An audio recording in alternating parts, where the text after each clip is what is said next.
किसी गांव में एक साधु बाबा आए थे। साधु की खासियत थी, वो जब भी नाचते थे बारिश होती थी। साधु की खासियत देखकर गांव के लोग भी अचंभित थे। साधु की चर्चा दूर दूर के गांवों तक थी। एक बार उस गांव में दूसरे गांव के 5 लड़के आए। जब उन्हें साधु के बारे में पता चला तो वह हंसने लगे और कहने लगे, जब साधु के नाचने से बारिश होती है, हमारे नाचने से भी होगी। फिर साधु को बुलाया गया। फिर 5 लड़कों में से एक ने नाचना शुरू किया और वो आधे घंटे बाद थक कर बैठ गया।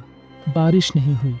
फिर दूसरे लड़के ने नाचना शुरू किया और वो 1 घंटे बाद थक गया। इसी तरह 5 ने 2-4 घंटे कोशिश की, लेकिन बारिश नहीं हुई। फिर साधु ने नाचना शुरू किया और वो नाचता रहा। 2 घंटे बीत गए, फिर भी वो नाचता रहा और कुछ देर बाद अचानक बादल छाने लगे और बारिश हुई। ये देख 5 लड़के दंग रह गए और उन्होंने साधु से क्षमा मांगते हुए पूछा, महात्मा, ऐसा क्यों?